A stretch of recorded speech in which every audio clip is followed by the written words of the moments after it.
कि लोग ना इनकम टैक्स की बहुत चोरी करते हैं और चोरी करने के बाद जब पकड़े जाते हैं आपके पास आ जाते हैं। हमारा पर्सनल कुछ नहीं किसी से। सर थोड़ा सा जेल की डार्क सच्चाई बताओ उन बच्चों को जिनको लगता है जेल कुछ नहीं होती। फर्स्ट तो मैं ही कहूँ मनी। आजकल आपने सोशल मीडिया में देखा कि ड्राम के अंदर पति को मार के कर दिया। लाइफ टाइम के लिए आपके स्टैंप लग जाती है कि आप जेल जाके आए। फिल्मों में देखा हमने कई बारी कि जब जज साहब किसी को फांसी की सजा सुनाते हैं पेन तोड़ देते हैं, ये कितना सच है सर? तो उसका इम्पैक्ट क्या है कि जो हम इज्जत ही किसी की नहीं करते हैं तो एंगर बढ़ रहे हैं। तो ऐसा हुआ है कि अफजल गुरु से कभी आपकी बात हुई हो और कभी उसने रिग्रेट किया हो? आप देखो ये सोसाइटल डिफरेंस की बात। हाँ वही तो, फांसी से पहले क्या क्या करते हैं वैसे? सेम सजा झूठे केस डालने वाले व्यक्ति के ऊपर होती है।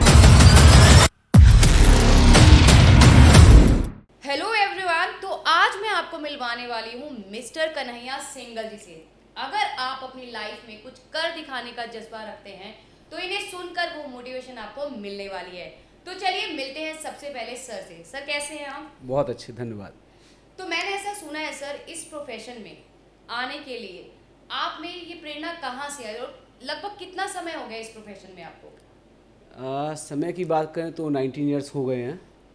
और अगर प्रेरणा की बात करें तो शायद डेस्टिनी थी इसलिए आए।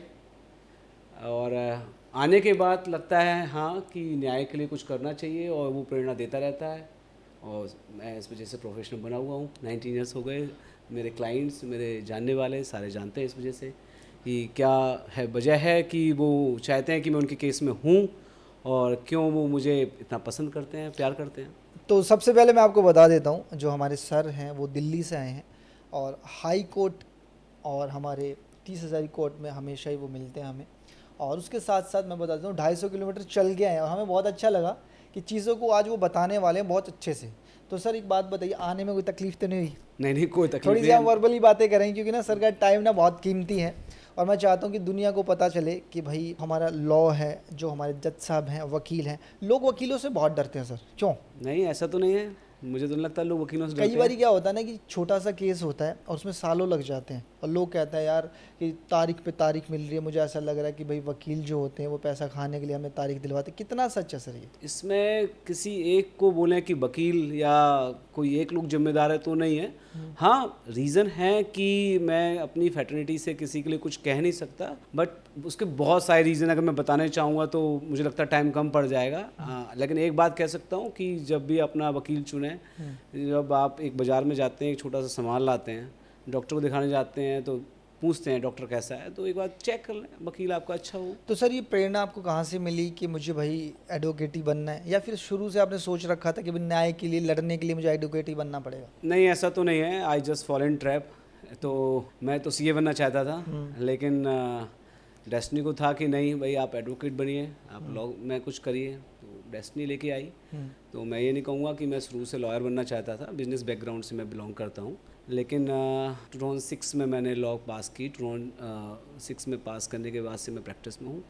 तो बेसिकली क्या है, प्रोफेशन में आने के बाद ज़्यादा प्रेरणा मिली कि हाँ ये एक ऐसा प्रोफेशन है जहाँ पर मैं समाज के लिए शायद कुछ कर सकता हूँ। तो मुझे ये पूछना था सर कि कई बार क्या होता है ना, मैं देखता हूँ कि लोग ना इनकम टैक्स की बहुत चोरी करते हैं और आप भी इनकम टैक्स के केस लड़ते हो। तो लोगों को इनकम टैक्स भरना चाहिए पर लोग चोरी करते हैं और चोरी करने के बाद जब पकड़े जाते हैं आपके पास आ जाते हैं। तो उनके लिए एक छोटी सी प्रेरणा क्या देना चाहिए? मैं इसमें थोड़ा सा आपको करेक्ट करूंगा। चोरी करने के बाद मेरे पास नहीं आते हैं। इनकम टैक्स के लिए जो चोरी करता है उनके खिलाफ में जाता हूँ। अच्छा, जो चोरी करता है। हाँ, अच्छा, मैं इनकम टैक्स के लिए गवर्नमेंट का स्पेशल पब्लिक प्रोसिक्यूटर हूँ, तो मेरा काम है उनको सजा दिलवाना। लेकिन हाँ, ये बात कह सकता हूँ कि टैक्स इवेजन और टैक्स प्लानिंग दो चीज़ें होती हैं। इवेजन का मतलब होता है आप चोरी कर रहे हैं, प्लानिंग का मतलब है आप प्लान कर रहे हैं किस तरह से अपनी इनकम को किस न्यूट्रलाइज किया जाए कि आपको मिनिमम टैक्स देना पड़े। रही बात चोरी की, टैक्स चोरी, तो ये कोई नया विषय नहीं है। ये तो बहुत पुराने टाइम से लोग चल रहे हैं, करे आ रहे हैं और गवर्नमेंट उसके लिए जो कर सकती है कर रही है। और मैं तो यही कहूँगा कि भाई जो टैक्स का पैसा कोई भी देता है सिटीजन कंट्री में, किसी को भी देता है, तो वो हमारे लिए ही यूज़ होता है, सिटीजन्स के लिए यूज़ होता है। हाँ, एक बहुत बड़ा तबका है जो टैक्स नहीं पे कर रहा है, ये बात ज़रूर है। क्योंकि अभी भी हमारे देश में हर व्यक्ति जो इनकम अर्न कर रहा है उस लिमिट पर वो टैक्स रिटर्न ही नहीं फाइल करता है। तो ये कहना उनके लिए ज़्यादा उचित होगा कि वो टैक्स की चोरी कर रहे हैं। जो रिटर्न फाइल कर रहा है एटलीस्ट कुछ तो पे कर रहा है। तो सर एक बात मुझे ये पूछनी थी, क्या लगता है आपको कि हिंदुस्तान के अंदर टैक्स चोरी कब तक बिल्कुल ख़त्म हो जाएगी? देखिए ऐसा है, जब तक हमें इंसान हैं तब तक चोरी, और अगर इसकी मैं बात करूं तो ख़त्म होने वाली कोई ऐसी चीज़ है नहीं। और आप भी समझते हो कि बहुत सारी थ्योरीज़ हैं, लोग उस पर काम करते हैं। हाँ, एक बेटर टैक्स प्लानिंग के साथ लोग काम करें तो ज़्यादा बेटर है। और प्लानिंग रही बात चोरी से बचाने के लिए, गवर्नमेंट जो कर सकती है उसके लिए रूल्स रेगुलेशंस आपको पता ही है, थोड़े नॉलेज में आ ही रहे हैं। भारत सरकार को उस पर पूरा ध्यान दे रही है, तो वो रोकने की पूरा कोशिश है, करेगी मेरे हिसाब से। सर, आपने सुप्रीम कोर्ट, हाई कोर्ट और निचली अदालतों में काम किया है, तो आपको तीनों जगह में क्या डिफरेंस लगता है एक दूसरे से? देखिए, न्यायालय सब एक समान होते हैं। एक व्यक्ति जो कोर्ट जाता है न्यायालय की भीख मांगने, भीख मांगना मैं इसलिए टर्म यूज़ करूँगा कि वैसे तो उसका न्याय पाना अधिकार है, लेकिन सिस्टम, जुडिशियल सिस्टम कुछ इस तरह का बन चुका है कि उसको वो अपना अधिकार कम, भीख ज़्यादा लगती है। I am so sorry to use this term, लेकिन कुछ हद तक ऐसा है। तो न्यायालय सारे एक जैसे हैं, माननीय सर्वोच्च न्यायालय हो, माननीय उच्च न्यायालय हो, या निचली अदालत जिसको आप कह रहे हैं, मैं उसको निचली अदालत नहीं कहूँगा, जिला न्यायालय है। तो तीनों जगह जज बैठते हैं, सबकी गरिमा एक समान है, सबके अपने अपने जुडिक्शन है, सबको अपने क्षेत्राधिकार में काम करना पड़ता है। सर्वोच्च न्यायालय कहीं ना कहीं आपके मानव अधिकार का भी ध्यान रखता है। उनके पास एक्स्ट्रा पावर्स हैं, एक्स्ट्रा ताकत है, जिसका वो समय समय पर उपयोग करते हैं। हाई कोर्ट भी लगभग उसी तरह से उनके पास संवैधानिक शक्ति है, जिसमें वो जहाँ पे मूलभूत अधिकारों का उल्लंघन हुआ हो, कहीं आपके फंडामेंटल राइट्स का वायलेशन हो रहा हो, तो वहाँ पे हाई कोर्ट आपके लिए काम करती है। जो जिला न्यायालय होते हैं वो ज़्यादातर कानून के हिसाब से, कानून तो संविधान भी है पर संविधान कानून से बड़ा है, तो जो कानून पार्लियामेंट या स्टेट की जो विधायिका होती है, स्टेट लेजिस्लेशन जिसको बोलते हैं, वो जो कानून बनाती है उस कानून के मद्देनज़र ही काम करते हैं। जो जिला न्यायालय होते हैं वो आपको संवैधानिक अधिकार दिलाने के लिए उतने सक्षम नहीं है, लाइक उनके पास वो जुडिक्शन नहीं, क्षेत्राधिकार नहीं है। तो मेन फ़र्क यही है, मेरा मानना है कि जहाँ से आपको न्याय मिल जाए, सबसे बड़ा न्यायालय वो है। जिस व्यक्ति न्याय के लिए जा रहा है उसको अगर न्याय मिलता है मजिस्ट्रेट साहब से, तो उसके लिए वो सबसे बड़ा न्यायालय है। जिसको सुप्रीम कोर्ट से मिल रहा है वो उसके लिए सुप्रीम कोर्ट बड़ा न्यायालय है। तो न्यायालय सारे एक जैसे हैं मेरे हिसाब से। अच्छा सर, मुझे ना एक सवाल पूछना था, मतलब थोड़ा डिफिकल्ट सा है। जी पूछिए ना। जैसे कि ना लोग ना नीचे अदालत से किसी को सजा हो जाती है 5 साल की जी, और वो जेल में 1 साल से, और फिर वो क्या करता है, वो हाई कोर्ट में लगाता है जी, और हाई कोर्ट में लगाते लगाते उसको 1.5-2 साल हो जाते हैं, पर हाई कोर्ट उसको बरी कर देता है। ऐसा क्यों?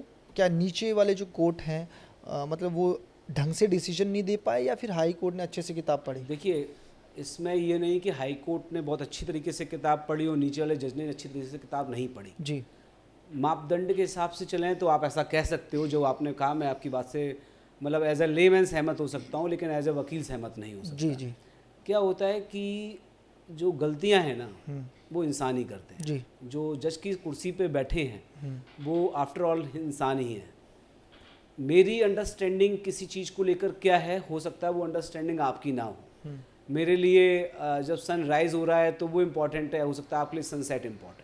जी, तो जो जिला न्यायालय के जज हैं जिसके ऑर्डर को आपने चैलेंज किया है हाई कोर्ट में, या हाई कोर्ट के न्याय ऑर्डर को आपने सुप्रीम कोर्ट में चैलेंज किया है, बल्कि मैं आपको बताना चाहूँगा, आपकी बात में थोड़ा सा ऐड करूँगा कि इवन सुप्रीम कोर्ट में भी ऐसा हुआ है कि सुप्रीम कोर्ट ने एक जजमेंट दी, उसके बाद उसको बड़ी खंडपीठ ने उस जजमेंट को खारिज करते हुए नया फैसला दिया। तो इसका मतलब ये नहीं कि पहली खंडपीठ जिसने या जिस जज साहब ने जजमेंट दी थी वो गलत दी थी जी, या पहले हाई कोर्ट के जज साहब ने गलत जजमेंट दी थी, या डिस्ट्रिक्ट कोर्ट के। उन्होंने पक्ष को सुनते हुए, जो भी उनके सामने सबूत गवाह जो रहे उनको सुनते हुए, अपने इंटेलेक्चुअल लेवल पर, अपनी जितनी भी उनकी इंटेलेक्चुअल लेवल था उसके हिसाब जजमेंट दी। तो ये हाई कोर्ट या सुप्रीम कोर्ट का होना, जिसको आप बड़ी कोर्ट छोटी कोर्ट कहते हैं, इसका होने का मापदंड ये नहीं कि वो नीचे वाले गलत थे ऊपर वाले सही हैं। इसका मापदंड है, एक इंग्लिश में फ्रेज होता है चेक एंड बैलेंस, कि अगर कोई न्याय से संबंधित कोई ऑर्डर पास हुआ है वो सही है या गलत है, तो उसके लिए एक बड़ी अदालत है वो उसको चेक करती है कि सही है गलत है। क्योंकि हर मुकदमे में कम से कम 2 पार्टी तो होंगी, 2 पक्षकार तो होंगे। सपोज एक आप हैं एक मैं हूँ, जिला न्यायालय में खड़े हैं, आप जीत के मैं हार गया, तो आपको तो न्याय मिल गया, हो सकता मुझे न्याय नहीं मिला हो, तो मेरे हिसाब से वो न्याय निर्णय जो है वो गलत है। तो मैं उसके लिए ऊपर अदालत में दरवाजा खटखटा रहा हूँ। अब ऊपर अदालत को लगा नहीं, जो न्याय मिला था वो सही में आपको गलत मिला था, मुझे सही मिलना चाहिए था, तो उन्होंने पलट दिया फैसला। उसके खिलाफ सुप्रीम कोर्ट आप गए, हो सकता है सुप्रीम कोर्ट ने सेम ऑर्डर अपहेल्ड करे, हो सकता है सुप्रीम कोर्ट वापस रिवर्स कर दे। ऐसा भी हो जाता है सर कि निचली अदालत ने 5 साल की सज़ा दी और ऊपर वाली ने लाइफ दे दी हो। हाँ, ऐसा हो सकता है। आपके करियर में कोई ऐसा केस आया जो चुनौती भरा हो और आपने उसको कैसे हैंडल किया हो?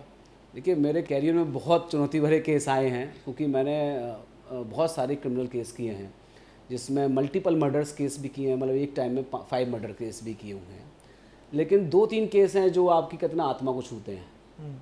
तो एक केस था जिसमें एक बेटे को और एक पत्नी को, मतलब पत्नी को अपने पति के मर्डर केस में और बेटे को अपने पिता के मर्डर केस में, मतलब एक ही केस था, 30 जारी केस का केस था। उसमें दोनों को आजीवन कारावास की सजा मिली थी, अपने पति के मर्डर में पत्नी को और बाप के मर्डर में बेटे को। तो मेरे पास केस आए, मुस्लिम थे वो, मोहम्मद बिलाल नाम है, मुझे कोई कहने में गुरेज नहीं है। मैं इस फैसले को इसलिए ज़रूर बताता हूँ, कभी कोई मुझसे पूछता है, क्योंकि एक वो फैसला है जिसमें आज तक दिल्ली हाई कोर्ट ने बाइज्जत बरी किया है, जिसको आप लोग सुनते हैं कि अदालत में, न्यूज में, टीवी में सुनते नहीं, पिक्चरों में बाइज्जत बरी कर दिया है। किसी भी केस में जनरली नहीं कह रहा हूँ, मतलब एक्सेप्शन है, बहुत ही आज तक कोई ऐसा मुकदमा हुआ ही नहीं जिसमें बाइज्जत बरी किया गया हो। आपको बरी किया जाता है, किसी को बरी किया जाता है सबूतों के अभाव में। हर ऑर्डर में लिख के आता है it has not been proved beyond reasonable doubt. But उस केस में जज साहब ने फैसला दिया हाई कोर्ट ने कि उन्हें बाइज्जत बरी किया जाता है उनकी वाइफ को। एक केस, ऐसा केस था मोहम्मद बिलाल वर्सेस स्टेट, तो वो मुझे बहुत टच करता है कि किस तरह से वो एक गलत सज़ा हुई थी और किस तरह से आजीवन कारावास की सज़ा हुई थी। कितना पुराना केस है सर ये? ज़्यादा नहीं, 2014 का केस है, 2014 का केस है। और कितना टाइम उन्होंने अंदर काटा? बहुत ज़्यादा नहीं काट पाए थे, भगवान की दया से 2-2.5 साल ही काट पाए थे। तो अभी भी मिलते हैं आपसे? हाँ, ईद वगैरह पे आते रहते हैं, उनकी पत्नी भी आती हैं, बच्चे भी आते हैं, तो बच्चे बहुत बड़े हो गए उनके। अच्छा सर, कुछ ना जैसे आज के जो नया खून है, माँ बाप पढ़ा के उनको भाई बड़ा बनाना चाहते हैं, पर उनकी संगत खराब होती है। कई बार बच्चा सोचता है यार कुछ नहीं होता जेल वेल जाने से।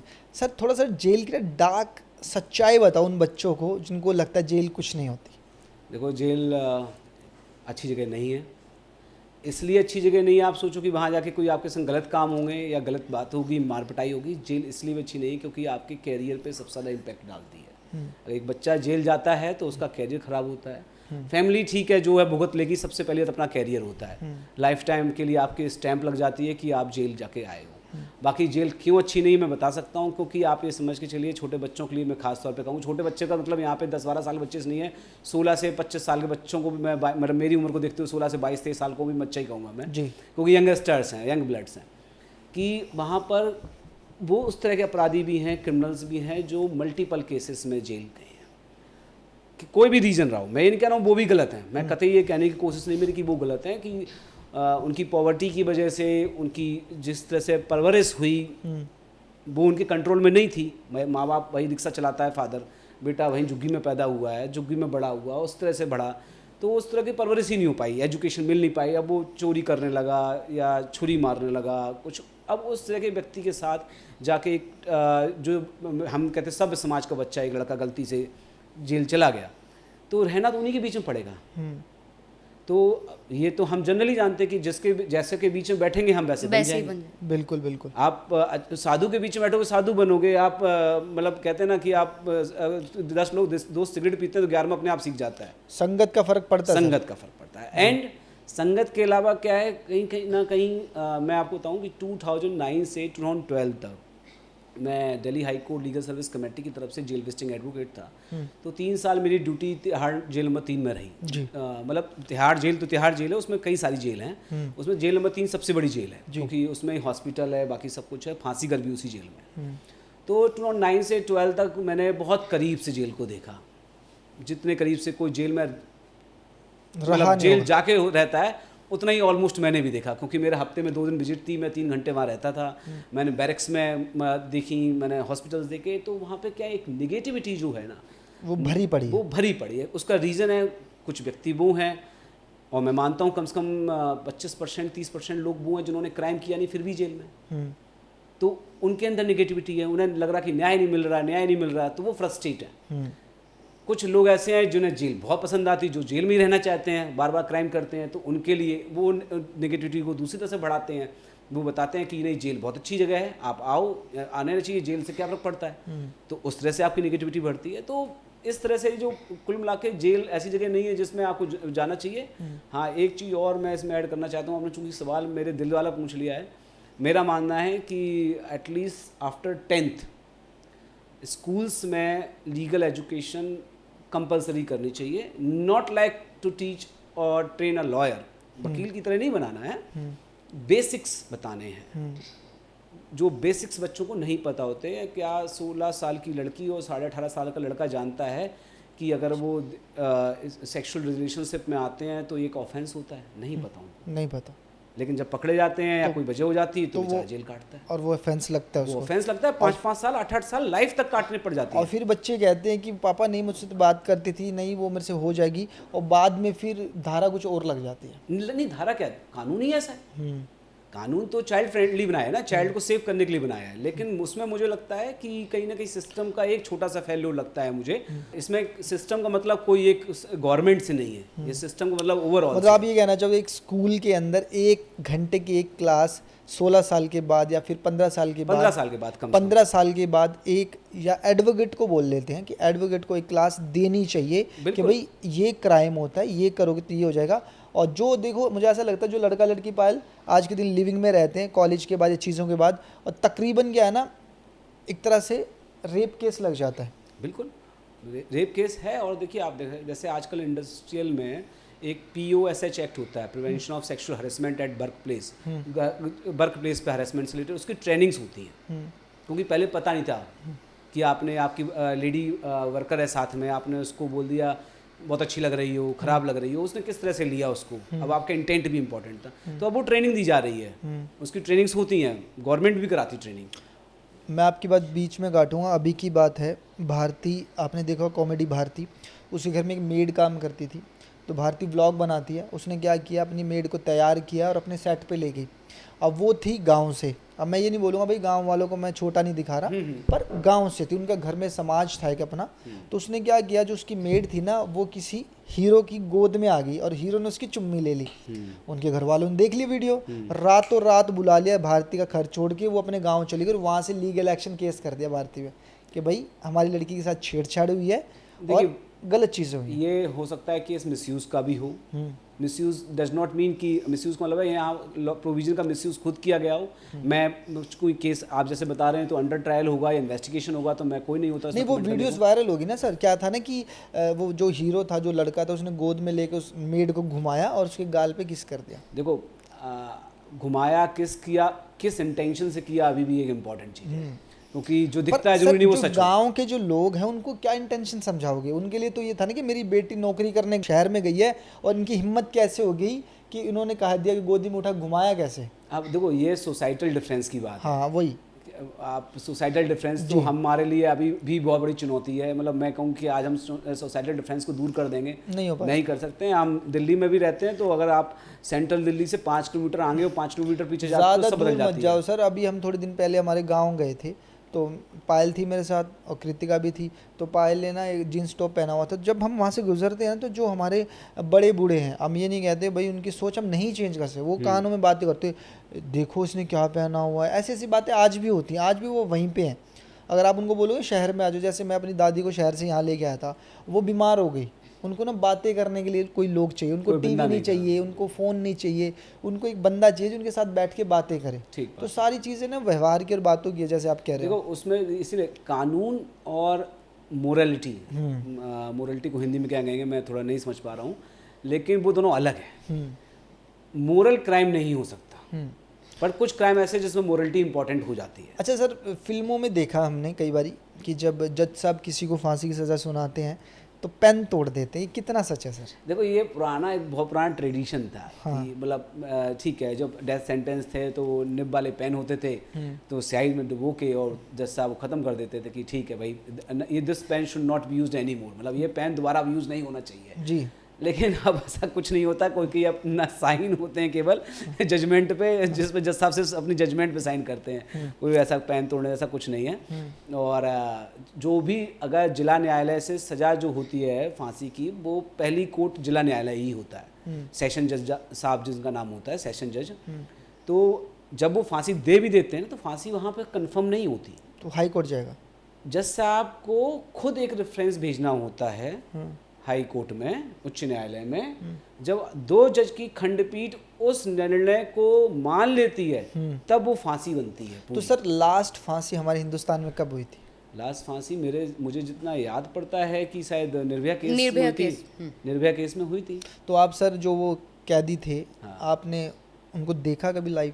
नहीं, निर्भया केस वालों को तो मैंने न्यूज़ में देखा, मीडियम देखा, मैंने तो रिप्रेजेंट नहीं किया। हाँ, अगर मैं फांसी के लास्ट कैदी की बात करूँ तो मैंने अफजल गुरु को जरूर देखा है। मतलब जब जेल नंबर 3 में मैं जाता था सन 9 से 12, तो मेरी रिस्पॉन्सिबिलिटी थी कि हाई रिस्क जेल में भी जाऊँ, हाई रिस्क प्रिजन्स में भी जाऊँ।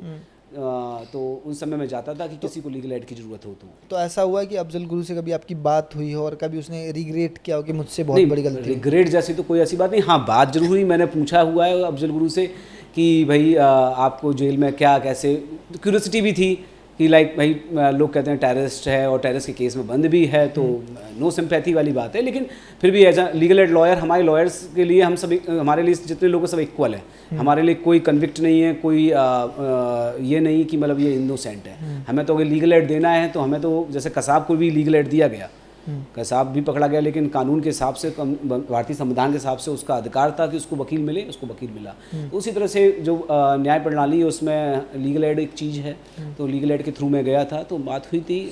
मैंने पूछा था कि क्या, कैसे, कब से आप जेल में हो, क्या कोई परेशानी, तो जनरल एक टॉक जो होती है उस तरह की बातचीत हुई थी। कुछ फांसी से कुछ दिन पहले की बात है। तो फांसी से पहले क्या क्या करते हैं वैसे?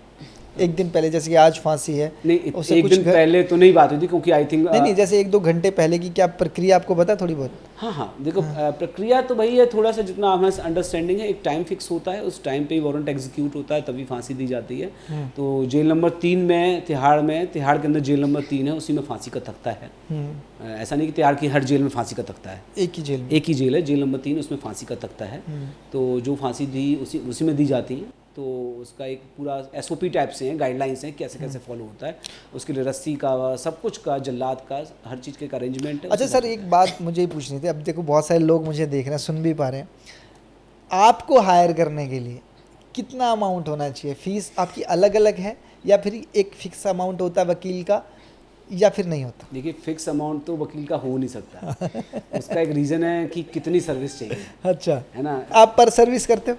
नहीं, डिपेंड करता है ये भी। देखिए, मेरे पास, मैं अभी भी प्रो बोनो केस भी करता हूँ। प्रो बोनो मतलब फ्री भी करता हूँ, कि कोई जिसको मुझे लगता है कि इसको मेरी ज़रूरत है और पैसे नहीं है, लेकिन मैं इसकी मदद कर सकता हूँ, मेरी शायद मदद से इसका कुछ काम हो सकता है, तो प्रो बोनो भी करता हूँ।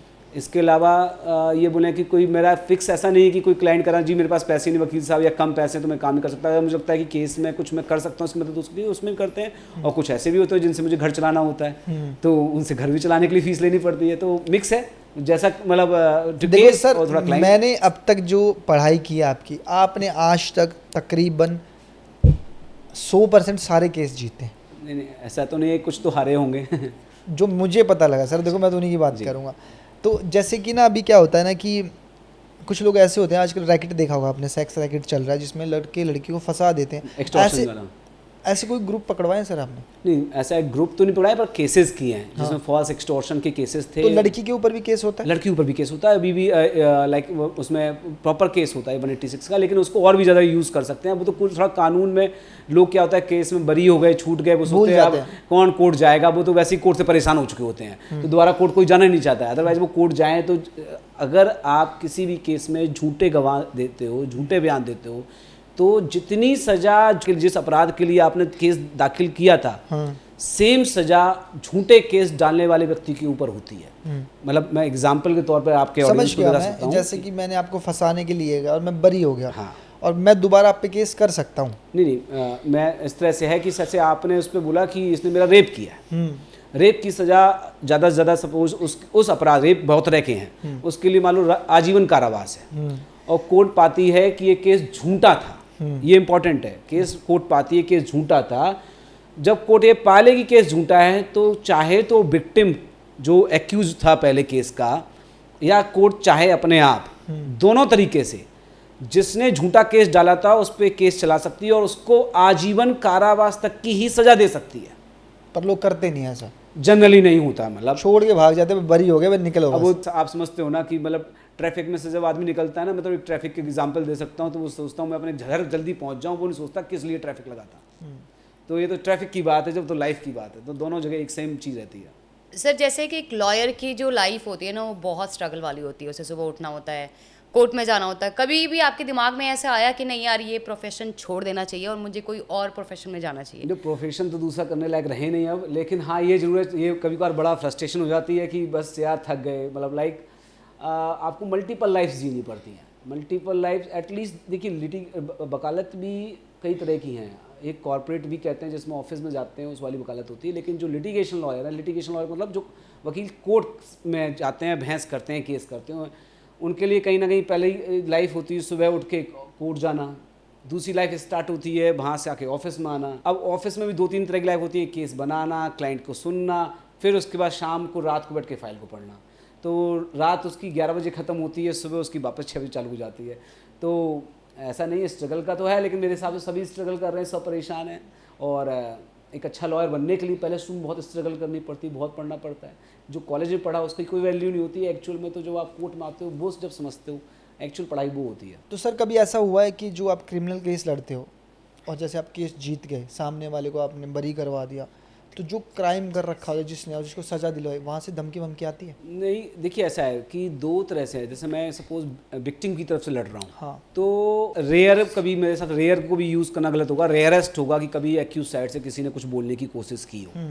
क्योंकि जैसे आपने सबसे पहला क्वेश्चन था ना आज की हमारी बातचीत का कि वकीलों से लोगों को डर लगता है जी। तो इतना डर तो बना रहना चाहिए कि कोई हवा ना ले। हाँ, कि उसका एक रीज़न है कि हाँ।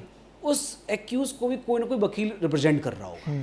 तो प्रोफेशनल कटसी में ये उन्हें पता होता है कि हम सिर्फ अपना काम कर रहे हैं, हमारा पर्सनल कुछ नहीं किसी से। लेकिन कहीं कुछ ऐसे लोग होते हैं उसमें जो उधम मचाने की कोशिश कर सकते हैं, तो ऐसा हो सकता है, होगा वो एक आध बार कभी, बहुत ज़्यादा मुझे याद नहीं होता है, कभी कोर्ट में तू मैं हो गई हो या कुछ ऐसा हो गया हो। मैंने ना कई बार देखा है कि जब वकील हड़ताल करते हैं कोर्ट के अंदर, मतलब वकील एक दूसरे के खिलाफ खड़े रहते हैं, पर जब बात आती है वकीलों पे सारे वकील एक साथ खड़े हो जाते हैं। सर वो क्या है? 2 बातें हैं उसके लिए। हाँ। पहली बात तो सबसे पहली बात जिसको ध्यान रखिएगा आप, हड़ताल गैर कानूनी ही होती है, क्योंकि हमारे माननीय उच्चतम न्यायालय की जजमेंटें हैं कि हमें हड़ताल करने का कोई मौलिक अधिकार नहीं है, तो अधिकार जो है कंटेम्प्ट है। खैर हड़ताल होती हैं, जब होती हैं तो हमारे अंदर जो ब्रदरहुड है, ब्रदरहुड मीन्स सिस्टरहुड आल्सो, लड़के हों या लड़की हों, मतलब मेल हो या फीमेल हो, तो वो है। तो वो इसलिए भी है क्योंकि हम बेसिकली न्याय के लिए लड़ रहे हैं। हम किसी के लिए, कोई भी हमारे पास आता है हम उसके लिए किस लिए लड़ रहे होते हैं? न्याय के लिए, और तो कोई नहीं है ना पर्पस, मांगी जस्टिस रहे होते हैं ना। तो जब हम पर बात आती तो जस्टिस की बात आएगी तो हम अपने न्याय के लिए ना लड़ें, तो और वो अपने लिए कभी भी नहीं होता। मैं आपको फिर बता दूं, जितनी भी हड़तालें होती हैं 90% हड़तालें जो वकीलों की तरफ से होती हैं वो लिटिगेंट्स के लिए होती हैं, जो केस जिनके चल रहे कोर्ट में उस लिए होती हैं। जैसे पता चला कि कभी आपने सुना हो कि एक जज साहब हैं वो सुनते नहीं हैं, या जुर्माना ज़्यादा लगाते हैं, या कभी कभार ये भी आपने सुना होगा कि ये जज साहब ने कुछ गलत कर दिया या जज साहब के खिलाफ गलत हो गया, दोनों तरह से है। या किसी ने जज साहब को खिलाफ बोल दिया, जज साहब बहुत अच्छे व्यक्ति हैं और कोई फालतू में किसी तरह की बात कर रहा है जज साहब के खिलाफ, तो हम उनके लिए भी लड़ते हैं, हड़ताल उनके लिए भी करते हैं। कभी पुलिस की एट्रोसिटीज़ हो रही हैं कहीं पर, पता चले पुलिस ने कहीं किसी को मार दिया, पीट दिया, कुछ ऐसा कर दिया, कोई इनकाउंटर हो गया, फाउल्स इनकाउंटर हो गया, या किसी गरीब आदमी से गलत हो गया, तो हम उनके लिए भी लड़ते हैं, उनके लिए भी हड़तालें होती हैं। आप जाइए ना, आप देखिए हड़ताल। मैं वो एक का बता रहा हूँ कि वकीलों का जब एक बात आती है, न्याय है ना, वो न्याय के लिए सारे एक साथ खड़े होते हैं, वो एक सैल्यूट है, वो न्याय ही है जो हमें जोड़ता है, वो न्याय है। इसमें कोई सब अपना नुकसान कर रहे होते हैं। आपको बता दूं, जब वकील हड़ताल कर रहे होते हैं तो एक्चुअली वो अपना नुकसान कर रहे होते हैं। आप सोचो ना, जो व्यक्ति काम करके पैसे कमा रहा है वो काम नहीं कर रहा है, तो वो इसका पैसे उस दिन के नहीं कमा रहा है ना, तो वो व्यक्ति अपना नुकसान कर रहा होता है, फायदा नहीं कर रहा होता है, लेकिन हाँ फिर न्याय के लिए खड़े होते हैं। अच्छा सर, जब आपकी उम्र 90 साल हो जाएगी, आपके बच्चों के बच्चे हो जाएंगे, और वो पूछेंगे आपसे कि दादाजी कोई स्टोरी सुनाओ और आपको याद रहेगी मैंने एक ऐसा केस लड़ा था और मैं इसमें इतना ज़्यादा मैंने पढ़ाई की, इतना ज़्यादा स्ट्रगल किया, इतनी ज़्यादा बहस की और आखिरी में मैं जीता हूँ और ये यहाँ गलती थी और ये यहाँ थी, वो याद आपको कुछ? देखो ऐसे बहुत सारे केस हैं मेरे। एक मेन जो आज तक मतलब पूरी ज़िंदगी याद रहे आपको कि यार ऐसा हुआ था और भाई मैं ना पढ़ पढ़ के परेशान हो गया, तो लास्ट में मुझे छोटी सी चीज़ मिली जिससे मैंने पूरा केस सॉल्व कर दिया। ऐसे बताऊं बहुत सारे केस हैं, लेकिन अगर मैं बहुत ज़्यादा याद करूं कि ऐसा याद तो कई सारे केसेस हैं उस तरह के जिसमें बहुत मेहनत करनी पड़ी कि लास्ट मोमेंट पे आके पता चला कि क्या हुआ। लेकिन एक केस है ऐसा जिसको मैं थोड़ा सा लक भी मानता हूँ, थोड़ा केस भी मानता हूँ। मतलब एक पति को पत्नी का मर्डर का केस था, तो हम उसको कुकर वाला केस कहते हैं। तो उसमें 1 साल के अंदर उनको आजीवन कारावास की सज़ा मिल गई थी। हाई कोर्ट में मेरे पास अपील में आई। इतनी जल्दी हुआ? फास्ट था सर? पायलट कोर्ट थी, सुप्रीम कोर्ट के आदेशानुसार पायलट कोर्ट दिल्ली में बनाई गई थी। तो एक बहुत ही काबिल जज साहब हैं बंसल साहब, तो उन्होंने पायलट कोर्ट चलाई थी, बहुत अच्छी चलाई थी। और तो उसमें एक सजा मिली थी, मेरे पास आया था केस। तो जब केस आया मैंने फाइल पढ़ी तो मुझे लगा यार ये छूटे का तो है नहीं, पर क्लाइंट बोलता कि नहीं जी वकील साहब कोई छूटे या सजा हो वकील आप ही रहोगे। मैंने 1-2 बार बोला कि भाई फाइल ले जाओ, मेरे पास की नहीं है फाइल करना। अच्छा वो पे मास्टर भी अच्छे नहीं थे, मतलब कह रहे थे हम हैं, लेकिन मैंने कहा ठीक है भाई कर लेते हैं अगर जितना कहते हो। तो पहले बार दिन केस लगा, जज साहब बहुत अच्छे थे, 2 जज की बेंच थी। थोड़ा बहस हुआ तो ये बात हुई चलो इसको गैर इरादतन हत्या में कर देते हैं केस को। इतना तो मुझे पता था गैर इरादतन हत्या हो सकती है, पत्नी का मर्डर था लेकिन वो रेज में था, मतलब गुस्से में लड़ाई झगड़े टाइप में। तो बात हुई जज साहब से, बहस हुई तो जज साहब बोले चलो इसको गैर इरादतन हत्या कर देते हैं। मैंने ठीक है। 1 हफ्ते बाद का तारीख लग गई, 1 हफ्ते बाद जब तारीख लगी जज साहब बदल गए। मुझे भी बहुत टेंशन हो गई, पता चला कि जज साहब भी बदल गए हैं। जो जज साहब पहले 10 साल की सज़ा करने को तैयार थे, आजीवन कारावास की क्लाइंट तैयार था, उसको लग रहा था ये सज़ा में पूरी ज़िंदगी जेल कटेगी, 10 साल हो जाएंगे। और उसमें रिमिशन वगैरह भी जेल में मिलती है, जो आप दिन रात जिसको समझते हो, दिन रात नहीं होता लेकिन हाँ कुछ ऐसे ही होता है। तो 7-8 साल जेल काट के निकल आएगा। अब मुझे भी बहुत टेंशन हुई कि मैं कैसे कैसे क्या होगा। फाइल तो पढ़ रही थी, फिर पढ़ते पढ़ते शाम मुझे याद है 8-9 बज रहे होंगे, तो कुछ फाइल में 1-2 पॉइंट ऐसे मिले। मैंने कहा चल ना कल जाएंगे, सबसे पहले यहीं से स्टार्ट करेंगे, देखते हैं जो होगा क्लाइंट की किस्मत। गया कोर्ट में, 2-4 मिनट मैटर शुरू हुआ। जज साहब अभी हमारे सुप्रीम कोर्ट में सीनियर अधिवक्ता हैं, वो जो जज साहब थे और उड़ीसा हाई कोर्ट के चीफ जस्टिस रहे हैं, बहुत ही अच्छे व्यक्ति और बहुत ही नॉलेज वाले जज साहब। उन्होंने सुना, उन्होंने 15-20 मिनट सुना, मुझे ज़्यादा भी नहीं सुना, बस वो 2 पॉइंट जरूर सुने थे इम्पोर्टेंट, और कहते बरी। क्या बात है? मैंने हुआ क्या, मुझे पता नहीं चला कि क्या हुआ। बरी। शाम को वो एक्यूज जेल से छूट गया और आज तक छूटा हुआ है, मतलब ना स्टेट। तो क्या पॉइंट थे सर वो कि लाइफ से सीधा बरी? क्योंकि वो मेरिट्स पे थे, मतलब कि उसमें 2-3 चीज़ ऐसी थी कि लाइक जैसे लास्ट सीन एविडेंस होता है, मतलब बहुत टेक्निकल चीज़ें हैं, पर वो मैं मतलब काफ़ी गहराई तक गया था, तो उसमें कुछ चीज़ें जो मिल गई थी लास्ट सीन एविडेंस से रिलेटेड था। मतलब जो थोड़ा सा मैं हिंदी में समझा नहीं पाऊँगा आपको लास्ट सीन एविडेंस, लेकिन आखिरी बार देखा हुआ जो सबूत होता है मृतक के साथ मैच कर रहा था नहीं कर रहा था, हाँ, तो वो उससे रिलेटेड कुछ था।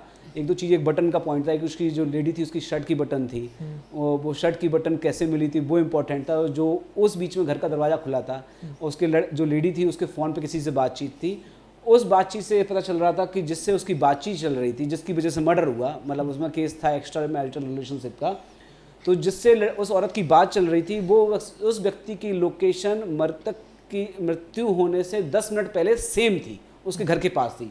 और जो हस्बैंड था, जो एक्यूज था, वो अपने बच्चों को स्कूल ड्रॉप करने गया था बाहर बस स्टैंड तक, वो भी बहुत दूर नहीं गया था, सिर्फ 2 मिनट के वॉक पे गया था। तो हमने उसको देखा कि हो सकता है, और जज साहब ने भी माना कि जो व्यक्ति था जिससे उस औरत की बात हो रही थी वो भी कल्प्रिट हो सकता है। तो उस विचारधारा को रखते हुए उसको जो हमने आगे लेके आए, थोड़ा उसके बेस पे हुआ।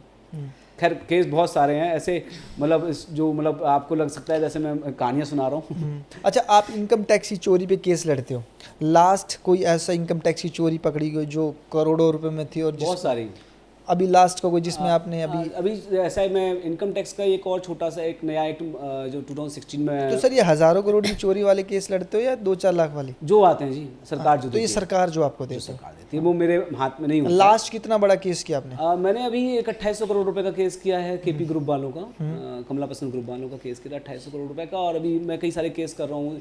एक मतलब हज़ार करोड़ की काफ़ी है। हाँ कई हैं, बहुत सारे। मैं क्योंकि मैं बेनामी एक्ट में भी काम करता हूँ, ब्लैक मनी एक्ट पे भी काम करता हूँ सरकार के लिए, उस चीज़ों से तो बहुत सारे केस हैं। बहुत करोड़ तो आजकल पीनट्स हो गए ना लोगों के लिए टैक्स एवेजन की बात करें, आप रिक्शे वाले से मत बात करो। आप कोई 20,000 रुपये महीने नहीं कमाता है तो कोई 20,000 करोड़ रुपये कमाता है। मतलब जो ज़्यादा कमाते हैं उनके लिए वो 100 रुपये है, कह सकते वो तो है, सीधी बात है। आप 100 रुपये लीटर का पानी पी सकते हो, कोई 100 रुपये का दूध नहीं पी पा रहा है, और कोई 2.5 लाख रुपए कॉफ़ी पी रहा है। कोई 2.5 लाख की कॉफ़ी पी रहा है ना। तो आप दुबई में जाइए ना, सोने की चाय पी सकते हैं आप। बिल्कुल बिल्कुल, वो देखा मैंने, एक होटल देखा, पायल गई थी वहाँ। मैं गई थी है ना। तो मैंने जैसे कि वकालत एक बहुत बड़ा शब्द है, एक नए लॉयर जो अपनी वकालत में आगे बढ़ना चाहता है, जी तो दिल्ली जैसे बड़े शहर में कितना मुश्किल है पैर जमाना? काफ़ी मुश्किल है, लेकिन पायल जी आप भी जानते हो जो चीज़ मुश्किल होती है वही आसान हो सकती है। आसान चीज़ कभी आसान नहीं हो सकती, जो आसान थी वो तो सबके लिए थी, मुश्किल चीज़ कोई तो पाना है। तो मैं भी फर्स्ट जनरेशन लॉयर हूँ, मतलब मेरे घर परिवार ख़ानदान में कोई भी कभी कोई लॉयर नहीं था। मैं दिल्ली का रहने वाला नहीं हूँ, 2006 में पहली बार दिल्ली आया था, पहली बार को मतलब वकालत के लिए। बाकी मेरे चाचा जो रियल अंकल हैं वो सीए हैं, तो वो दिल्ली में रहते थे, तो उनके यहाँ पे घूमने फिरने आए होंगे, लेकिन वकालत के लिए पहली बार आए थे।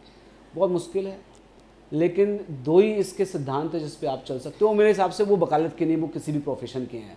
मैं तो कहता हूँ कि शायद आपका प्रोफेशन भी है, बहुत मेहनत का काम है, किसी व्यक्ति का प्रोफेशन है। एक मैं मानता हूँ कि एक जो मोची है ना, जो जूते में कील गाड़ रहा होता है ना, वो भी बहुत मुश्किल का काम है। अगर वो मैं नहीं कर सकता जी, वो वही कर सकता है क्योंकि उसने वो सीखा है। तो उसी तरह से हमारी वकालत है, आपको एक तो स्थिर रहना है, मतलब डटे रहना है, भागना नहीं है, डरना नहीं है, डक नहीं करना है, रुकना है। रुकोगे कर लोगे, परेशानी है। दूसरी समझना है, सीखना भी है, शॉर्टकट नहीं है। शॉर्टकट करोगे आगे तो जाओगे, बट किसी भी दिन वापस पीछे फेंक दी जाओगे।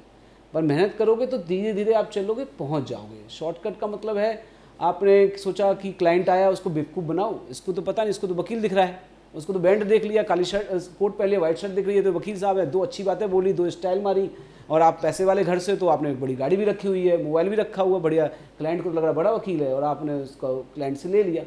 आप पैसे शुरू में तो ले लोगे, लेकिन अपनी इमेज नहीं बना पाओगे। तो पहले इमेज बनाना जरूरी है, और इमेज बनाने के लिए सबसे पहले एक लॉ आना जरूरी है। और जो मैंने सबसे पहले बोला था, देखिए आप हिंदुस्तान में अनगिनत लॉ कॉलेज हैं, कुछ लॉ कॉलेजेज हैं जो बड़े लेवल के हैं, जैसे हमें नेशनल लॉ यूनिवर्सिटीज़ बोलते हैं। उसमें जो बच्चे पढ़ते हैं पढ़ाई भी अच्छी होती है, तो उन्हें थोड़ी नॉलेज भी ज़्यादा होती है। लेकिन बहुत सारे लॉ कॉलेज जो मशरूम की तरह खुले हुए हैं, कुकुरमुत्ते, आप देखो ना, हर 10 किलोमीटर 20 किलोमीटर बाद बच्चों को पता भी नहीं होता है, वो कई सारे पैसे खर्च कर रहे होते हैं, लेकिन जब निकलते तो उन्हें कुछ पता ही नहीं होता। जब कुछ नहीं पता होता तब डरना तब भी नहीं है। किसी अच्छे वकील को ज्वाइन करो, थोड़ा उसको वकील को गुरु की तरह सोचो, ये मत सोचो मेरा सीनियर है, गुरु मान के चलो, जैसे पुराने ज़माने में होती थी। तो आप जब उसके संग लगे रहोगे, मेहनत करोगे, तो कुछ ना कुछ पा लोगे। मुझसे लोग पूछते हैं, मैंने एक गुरु बनाए थे, 4.5 साल उन्हीं के संग काम किया था। मुझसे कई लोगों ने बीच में बोला इनको ज्वाइन कर लो, मैं नाम भी ले सकता हूँ कि किसको बोला था ज्वाइन करने के लिए, बहुत बड़े बड़े लोग थे, लेकिन मैंने नहीं किया। मैंने कहा नहीं जी, मैं तो एक जगह जहाँ रुक गया अब तो वहीं रुकूंगा, अब जब निकलूँगा तो यहाँ से सीधे उड़ूंगा या गिरूँगा। ठीक है। तो मेरा तो मानना है कि आप थोड़ा मेहनत करते रहो और लगे रहो। अभी हमारी जो मैम हैं वो भी अभी विनर हुई हैं। हाँ, इलेक्शन में पायल, तो पायल उस दिन जा नहीं पाई थी, मैं ही पहुंचा था वहाँ पे, और बहुत अच्छा लगा, मुझे मतलब पता चला। हाँ। वो भी पहली बार था। हाँ, फर्स्ट इलेक्शन था। ये सोचो कि जो सालों से खड़े हैं, तो वो इमेज, वो प्यार आपने कमाया भी है। बता दूं कि एशिया की सबसे बड़ी बार है वो। हाँ। और दिल्ली फर्स्ट टाइम जीतना, और दिल्ली की सबसे पुरानी बार है, और पहली बार ही। हाँ। और मुझे लग रहा है मैम की एज भी यही कोई 25-26 साल। 25-26 तो नहीं यार, इतना मैंने विवाह नहीं किया था। मुझे देखो आप देखो मेंटेन रहते हो, जिम जाते हो तो ऐसे लगते हो। वो भी 35 के है, बट ये कि इलेक्शन फर्स्ट था, और फर्स्ट इलेक्शन था, बहुत मेहनत की थी उन्होंने और कोशिश की थी। उनका भी पर्पज़ यही है कि भाई कुछ शायद हम जो वकीलों के साथ के लिए अच्छा कर सकते हैं वो कर लें, और साथ में कहीं ना कहीं लिटिगेंट अप्रोच भी है कि जो व्यक्ति, मेरा मानना है, आपने शायद कहीं सुना होगा कभी अखबारों में या न्यूज़पेपर में कि जो लिटिगेंट्स होते हैं, लिटिगेंट्स मतलब जो जिनका केस चल रहा है कोर्ट में या जो केस लाना चाहते हैं, वो कंज्यूमर ऑफ जस्टिस होते हैं। कंज्यूमर का वो किस कंज्यूमर मतलब जो उपभोक्ता है वो न्याय के उपभोक्ता है। तो जो न्याय को उपभोक्ता है वही तो भगवान हुआ एक्चुअल में। हम कहते हैं ना उपभोक्ता जो कस्टमर इज गॉड, तो एक्चुअल तो गॉड वही हुआ ना। तो उसके लिए भी काम करना है। तो जो अगर उनका इलेक्शन का जो था कहते हैं उसको बोल सकते हैं मोटो, वो यही था कि जो कोर्ट में लोग व्यक्ति आ रहे हैं थोड़ा उनको फ़ायदा ज़्यादा हो। वकीलों को तो जो कर सकते हैं कर लेंगे, पर उनके लिए भी है। तो आपकी नज़र में ऐसे बहुत सारे वकील हैं जिनका इतिहास, जैसे कि मैं देखता हूँ कई बार जैसे कोर्ट में जाते तो वो बाहर खड़े होते हैं, तो वो बोलते हैं केस करवाना मुझसे करवाना, और आज वो बहुत बड़े वकील बन गए। देखिए बाहर खड़े जो वकीलों की जैसे आप कहते हो ना कि मेहनत करते रहो छोड़ो मत, तो ऐसी कहानियाँ होती हैं ना। मेहनत करने के लिए भी एक मेहनत करने का तरीका होता है, मानते हैं आप जी। जब आप जो आपने जिनके लिए बात की कि जो अधिवक्ता भाई हमारे कोर्ट कैंपस के बाहर खड़े होते हैं, पूछते हैं केस करने के लिए, अनफॉर्चुनेट है वो, क्योंकि हमें कानून नहीं बोलता कि हम काम मांगें। काम मांगना हमें अलाउड नहीं है, हम सॉलिसिट नहीं कर सकते, तो वो गलत है। वो जो भी व्यक्ति करते हैं मैं तो उनसे रिक्वेस्ट करूँगा ना करें। और ऐसा नहीं है कि कोई वहाँ खड़ा होगा तो कुछ कर लेगा, ऐसा भी नहीं है। क्योंकि वहाँ आप अगर काम मांग रहे हैं इसका मतलब आपको ज्ञान की कमी है। ज्ञान होगा, लोग आएंगे। हो सकता है अनफॉर्चुनेटली कभी ना आ पाएँ, पर फिर भी रुक के ना किसी सीनियर के संग लगिए। आपको सीनियर दे देगा थोड़े बहुत पैसे, थोड़ा कम मिलेंगे, पर सीखो, थोड़ा रुको। और ऐसा नहीं है कि कोई जो वहाँ रख के काम मांगा है वो कोई बहुत बड़ा अधिवक्ता बन गया, वैसा नहीं हो सकता। क्योंकि हो सकता है किसी रेयरेस्ट केस कोई भी रहा हो, लक किसी के साथ काम किया हो, किसी मेहनत किसी के साथ काम की हो। क्योंकि जो मुझे लगता है जो वहाँ व्यक्ति जो अधिवक्ता हैं या अधिवक्ता क्लेम करते हैं, क्योंकि आजकल ना फेक भी बहुत चल रहे हैं, वकीलों की ड्रेस पहन लेते हैं और खड़े हो जाते हैं। अच्छा सर, ये बताओ इंसानियत कहाँ तक ख़त्म हो गई है? एक बेटा अपने माँ बाप का मर्डर कर देता है, ऐसे केस भी आते होंगे आपके पास? बहुत सारे। तो सर इसके पीछे का रीज़न क्या होता है? ग्रीड, फर्स्ट तो मैं यही कहूँगा, मनी, ग्रीड। पैसे के लिए माँ बाप को मार देगा, मतलब जनरल केस में। अच्छा, कुछ लोग फिल्मी मर्डर भी करते हैं कि यार फिल्म देखी थी और मैंने ऐसे ही मर्डर किया, मैं पकड़ाना चाहूँ। देखिए कहीं ना कहीं हम ना कंप्रोमाइज़ तो हो ही जाते हैं ना। अगर मतलब पैसा जो चीज़ है वो भी तो कंप्रोमाइज़ का रिजल्ट है। आप पिक्चरों में देखा हीरो ने सिगरेट पी, शर्ट के बटन्स खोले, बढ़िया सी मोटरसाइकिल निकाली, बाल खुले हुए हैं, बिना हेलमेट के चल रहा है। अब आप चल के देखिए एक बार, पंजाब पुलिस, चंडीगढ़ पुलिस 4 चालान काट देगी आपके, आप कितने बड़े आदमी बने रहे, वो नहीं मानेंगे आपकी बात, नहीं पूछते। लेकिन बच्चे फिर भी करते हैं ऐसा। तो इम्पैक्ट तो आता है ना। तो कहीं ना कहीं वही इम्पैक्ट आपको कहीं और गलत जगह तक ले जाता है। तो बात है सिर्फ जो मैं बात कहता हूँ ना कि संस्कार थोड़े से जो घर से मिलते हैं, और फिर संस्कार के बाद दूसरे सबसे बड़े संस्कार स्कूलिंग से मिलते हैं। सर आप जितना पढ़े हो। एक हरियाणा में एक मर्डर हुआ था, एक बच्चा था 19 साल का, उसने अपनी माँ को, फादर को और बहन को मार दिया था, और वो भी एक बॉयफ्रेंड के लिए। वो लड़का मतलब संबंध थे लड़के से, उस लड़के के चक्कर में उनको मना करते थे तो ऐसा मत बन के घूम, उसके चक्कर में उस लड़के ने तीनों को मार दिया था। तो कहीं ना कहीं गुस्सा थोड़ी देर के चक्कर में पूरी लाइफ ख़राब हो जाती है। गुस्से हमें नहीं, आपको शायद पता होगा मेरे हिसाब से, आप तो खुद ही रोज़ लोगों से डील करते हैं, और ऐसा मेरा मानना है कि हर व्यक्ति मानने को तैयार नहीं होगा, किसी ना किसी तरह की मानसिक बीमारी से जूझ रहा है आज के टाइम में। जब हम छोटे छोटे थे, गांव में रहते थे, तो क्या था कि खान पान अलग था, थोड़ा व्यवस्था अलग थी। हम तो गांव के चाचा भी जो होते थे उनकी भी इज्जत करते थे, सड़क पे खड़े हुए साइड वाले आदमी की भी इज्जत करते थे। सिगरेट नहीं पी सकते थे, नमस्ते करते थे। अगर होती थी तो हाथ में दबा लो, पता बीड़ी सिगरेट जो भी है जल जाए पर निकालना नहीं है। आज वो नहीं रह गया। तो उसका इम्पैक्ट क्या है कि जब हम इज्जत ही किसी की नहीं करते हैं तो एंगर बढ़ रहे हैं, एंगर बढ़ के रहे हैं। आपको बस चाहिए कोई भी चीज़, आपने सोच लिया, अब जो बीच मारा वो आपका दुश्मन हो गया।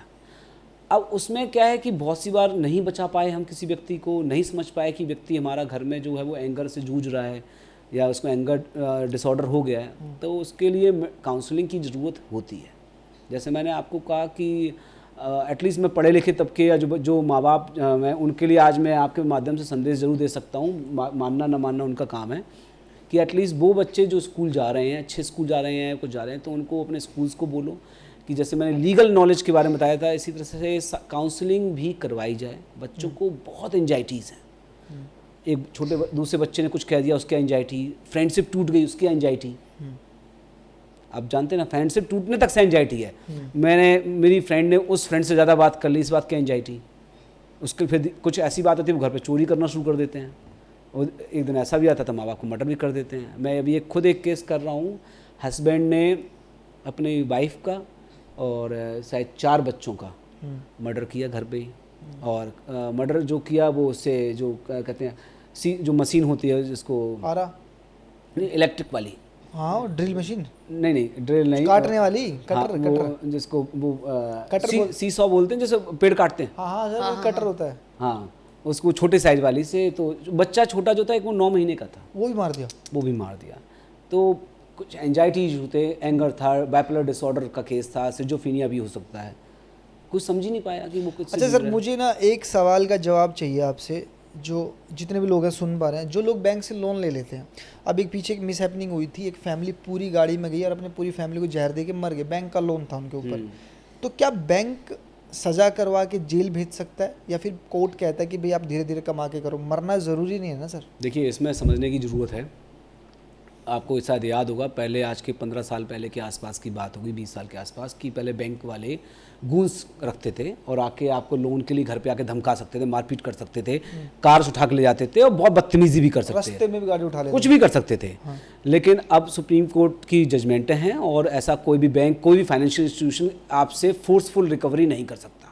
ना आपकी गाड़ी जब्त कर सकता है, ना आपकी मोटरसाइकिल उठा सकता है, ना आपकी फ्रिज लेके जा सकता है, मतलब आपके लोन पे दी हुई कोई चीज़ आपसे ज़बरदस्ती लेके नहीं जा सकते। ठीक है, इस बात को आप सब समझिएगा। बस कोर्ट में खड़ा कर सकता है, फिर कोर्ट में कर सकता है, वो आप वकील करिए, आप या आपको सक्षम है नहीं है तो आपके लिए लीगल एड आप उसके थ्रू करिए। पैसे नहीं देने में सक्षम है, कोर्ट अगर जजमेंट पास करती है कि आपको पैसे देने हैं, तो आप उसकी एक एग्जीक्यूशन होती है, उसमें जब दिखेंगे आप दिवालिया हैं, आपके पास पैसे नहीं है, तो कोर्ट मैक्सिमम आपको सिविल प्रिजन में भेज सकती है 3 महीने तक की मैक्सिमम। मैं ये नहीं कह रहा हूँ इसलिए लोन लो और फिर पैसे मत दो, नहीं मतलब मेरा ये कहने का नहीं है। हाँ। लेकिन ये से मतलब इस सोच कर सुसाइड मत करो। कुछ लोग चिंता, सर मैं कह रहा हूँ ऐसे ऐसे लोग देखे मैंने जिनके 5-5 लाख के लोन है, वो सुसाइड कर रहे हैं। वो क्या है, देखिए क्या वही, आप अगर मेरी बात को ना आप जितनी देर आपने समझा होगा तो शायद समझा होगा कि मैं लिटरेसी पे बहुत ध्यान देता हूँ। मैं समझ गया कि आप लोग को वो पता ही नहीं है, पता ही नहीं है। सच तो यही है, सच तो यह है कि आज मैं अगर कोर्ट के माध्यम से भी हर डिस्ट्रिक्ट कोर्ट में, हर जिला न्यायालय में इन सब चीज़ों की सुविधा के लिए कि आपको ऐसी समस्या लग रही है, उसके लिए भी वहाँ पे हेल्प डेस्क बनी हुई है, लीगल एड के ऑफिसेज बने हुए हैं, वहाँ वकील बैठते हैं, आप जाइए अपनी समस्या बताइए, आपको बताएंगे। तो एक बात और कर लेते हैं आपसे, अभी थोड़े दिन पहले हमारा एक मैटर हुआ था, जो हमारी पायल जो काली माता का रोल किया था उसने, और उसको लेके बहुत सारे लोगों को आपत्ति हुई थी। मैंने सुना चीज़ों को लेकर, मुझे ज़्यादा पता नहीं पर सुना मैंने। आपने वो वीडियो देखी होगी शायद, मैंने भेजी थी आपको जी। तो जब वो आपत्ति हुई, 3 महीने पुरानी वीडियो थी, आपत्ति हुई, तो सर हमारे साथ तो आपत्ति हुई, हम मंदिर पहुँचे, हमने माफ़ी मांगी, हम दूसरे मंदिर पहुँचे, हमने माफ़ी मांगी, और लाखों वीडियो सर ऐसी हैं जहाँ पे शिवलिंगों पे पाँव रखा जाता है, मंदिर तोड़े जाते हैं, तो लोग उन पे आपत्ति क्यों नहीं करते? देखो, जो ऐसा है कि आज के टाइम में ये जो मीडिया का ज़माना है, सोशल मीडिया, इंस्टाग्राम वगैरह, जिसको कोई जानता नहीं है तो उसके बारे में कोई कुछ कहता नहीं है, जिसको जानता है उसका ज़्यादा कहते हैं। आज बॉलीवुड का कोई एक एक्टर, बड़ा है जो एक्टर है बॉलीवुड में, कई सारे कैटेगरी कह सकते हैं। आप ज़्यादा दूर मत जाओ ना सर, मुझे बोले लव जिहाद करता है, मैंने बोला भाई मैं हिंदू, मेरे कागज़ चेक कर लो, मेरे अकाउंट चेक करो। कुछ लोग मुझे ऐसा बोलने लग गए थे, इसके पाकिस्तान के साथ लिंक है, ये है वो है, XYZ, बहुत जितने मुँह उतनी बातें सर। सही बात। तो मैंने बोला एक काम करते, जिनकी तुम मूवीज़ देखते हो, शाहरुख खान का नाम ले लेते, शाहरुख खान और गौरी खान। गौरी खान हिंदू है, उसने मुस्लिम बच्चा किया अपना जो भी है। उसके बाद आमिर खान पे आ जाता, उसने तीनों बीवियां सर उसकी हिंदू थी। ठीक है, उसने सारे बच्चे उन्हीं से किए जी। तो क्या वो लव जिहाद नहीं है? अब आ जाते हैं सैफ अली खान पे। सैफ अली खान ने 3 शादियां की, तीनों की तीनों हिंदू लड़कियां थी, उनके साथ जो बच्चे हो रहे, उनको क्यों नहीं बोलते सर? देखिए, ऐसा है कि जो चीज़ प्यार से हो रही है और आउट ऑफ लव है, उसमें कोई क्राइम नहीं है ना सर। देखो मैं तो हिंदू हूँ, अगर मेरी वाइफ ने, अच्छा ये भी बताई दो आज हमें, जैसे पायल है, मैंने पायल से शादी की और पायल की मर्जी से मैंने कृतिका से कर ली, मैं एक हिंदू समाज से हूँ, तो ऑल इंडिया सर मुझे कोई बोलने वाला है या फिर पायल गोलू ही बोल सकता है? पायल बोल सकती है। यही है ना सर? पायल ही विक्टिम हो सकती है, पायल ही इस केस में आपके ऊपर, अगर पायल को लगता है कि आपकी मर्जी उसकी मर्जी से नहीं हुआ है तो कर सकती है, बाइगेमी का केस बना सकती है। इसके अलावा कोई व्यक्ति इस पर उंगली नहीं उठा सकता।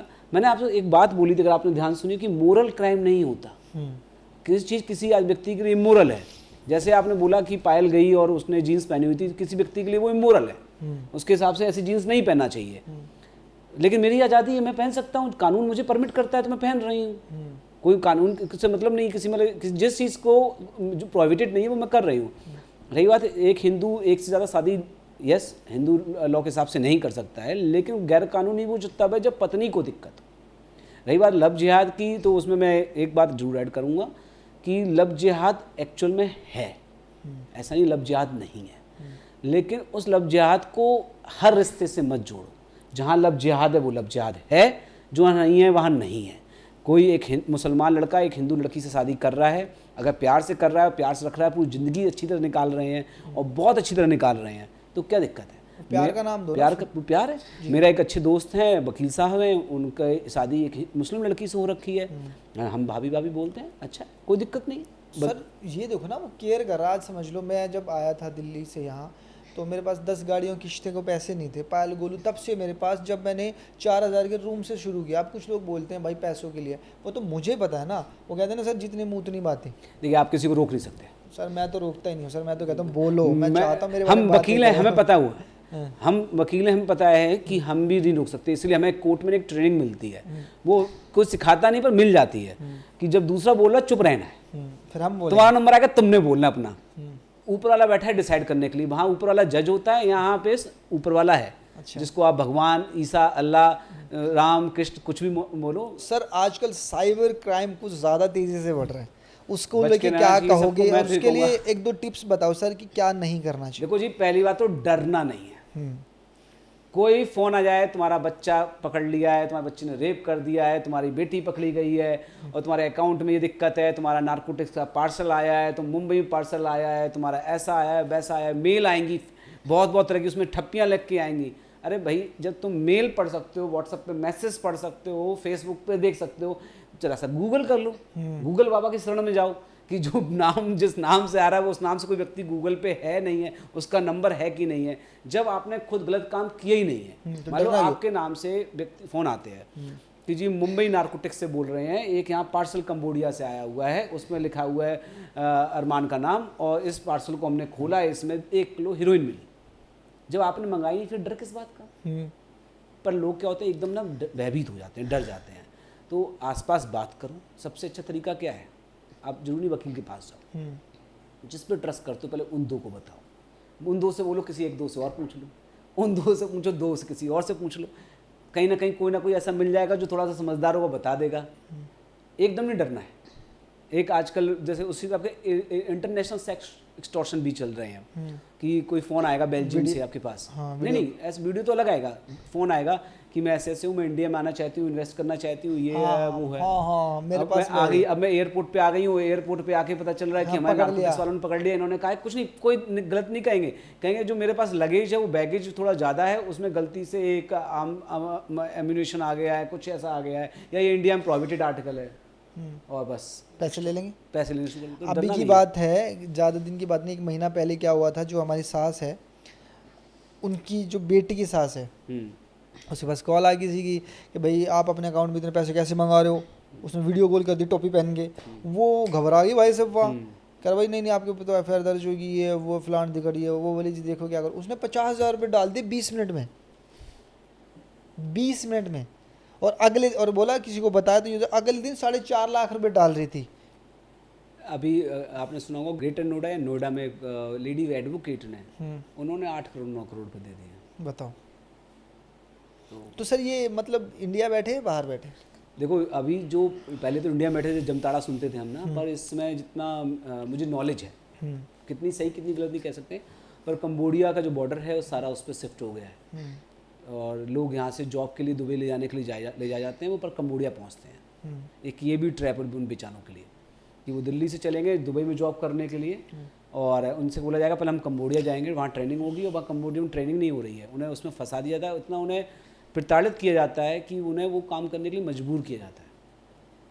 सर हमारी न्याय व्यवस्था में सबसे बड़ा प्रॉब्लम क्या है? देखिए, न्याय व्यवस्था में प्रॉब्लम अगर मुझसे पूछा जाए तो जजेस की कमी।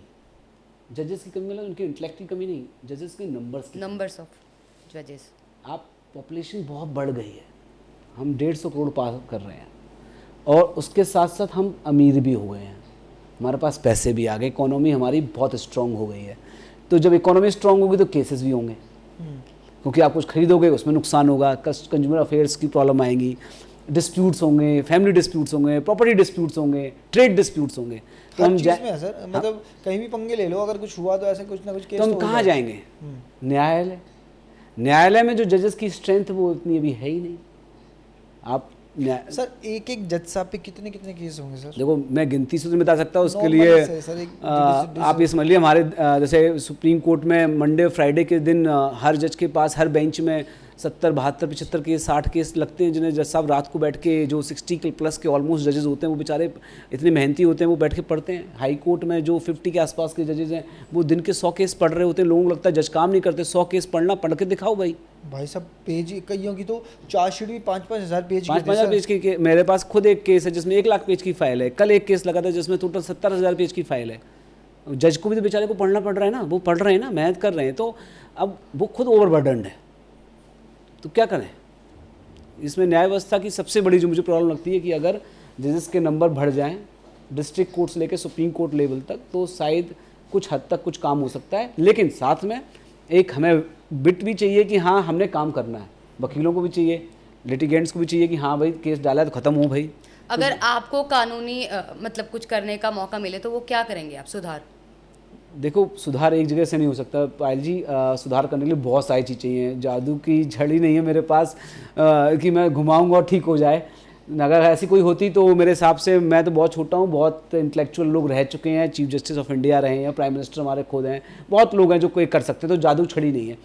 हाँ, जो मुझे लगता है कि एज अ पर्सनल लेवल पे शायद मैं यही चाहूँगा कि भाई केस जल्दी ख़त्म हो, और जल्दी ख़त्म का मतलब ये नहीं कि बिना सुने ख़त्म हो। तो उसके लिए एक हमें एफिशिएंसी बढ़ाने की ज़रूरत है।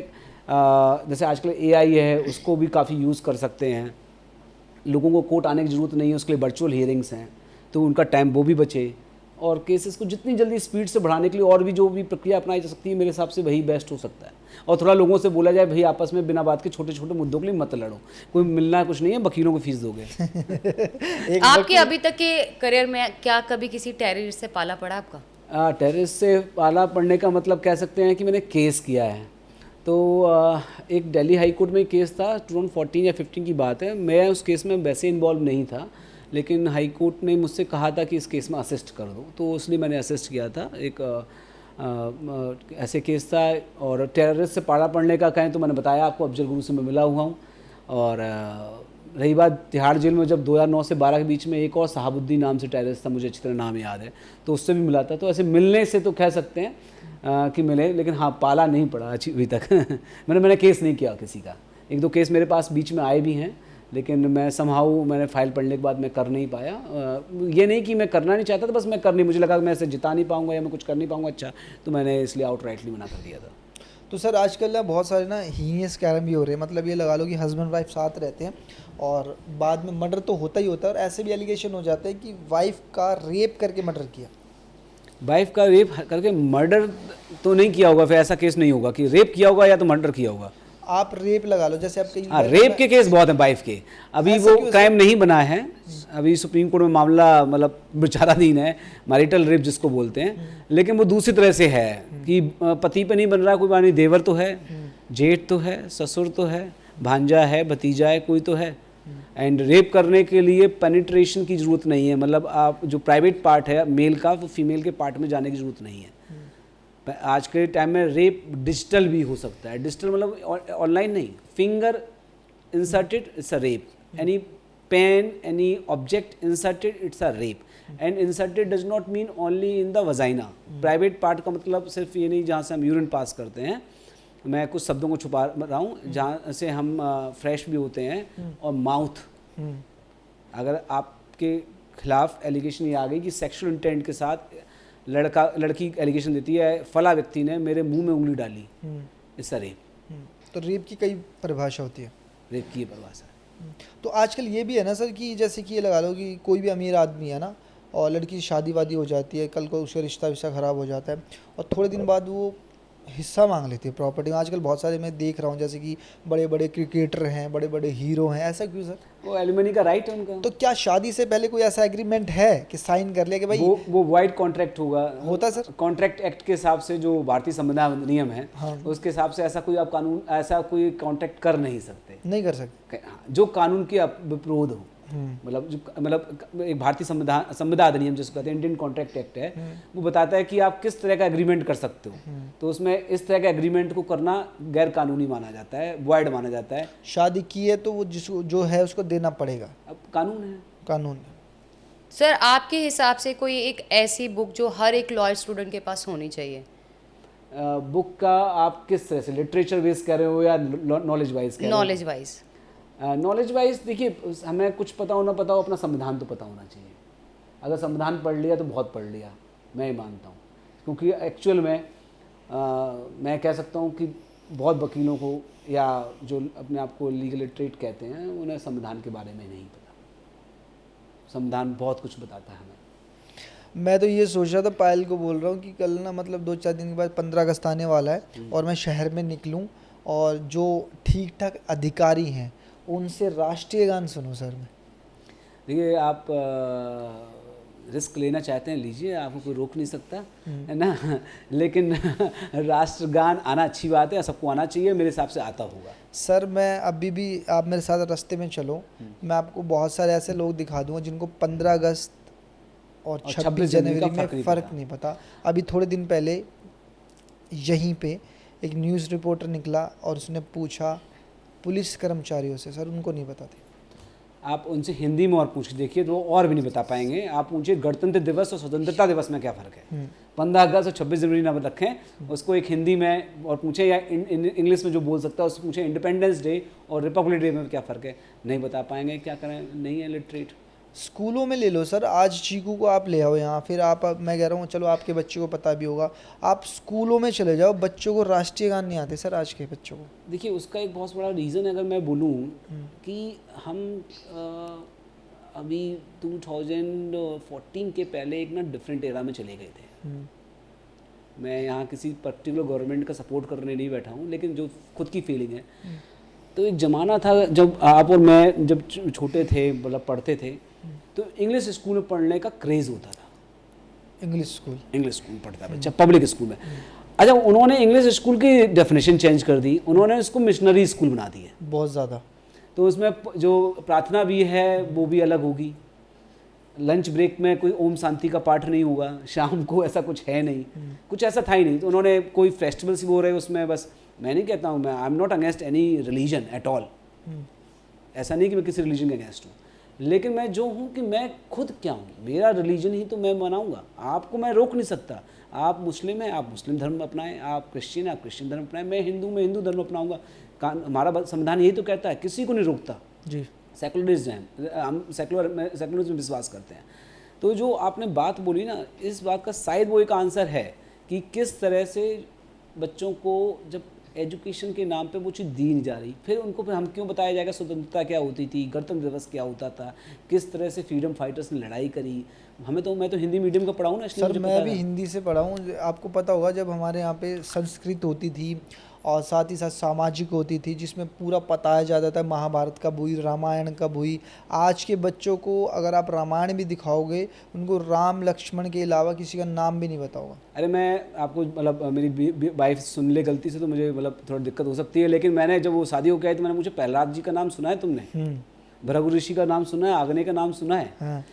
नहीं पता था। मेरे फादर, बिजनेस था हमारा, हम शाम को फादर 8 साढ़े 8 बजे आते थे वापस, छोटा शहर था तो जल्दी बंद हो जाता था, तो वो आके हमें 9 बजे से, हम 4 भाई बहन थे, 9 से 10 बजे तक उनका एक ही काम था, हमें सारी कहानियाँ सुनाना, हर ऋषि की, हर मुनि की, हर सनातन धर्म से रिलेटेड या फिर फ्रीडम फाइट से रिलेटेड, भगत सिंह की, सबकी सुनाई। अच्छा, फ़ोनों ने कितनी ज़िंदगियां ख़राब कर दी है बच्चों की, या फिर माहौल की, या फिर क्राइम को लेके, चीज़ों को लेके। देखो, मैं तो एक ही कह सकता हूँ, मुझसे फ़ोन मेरा ले लो, ख़त्म करूँ, मैं फ़ोन ही रखना चाहता।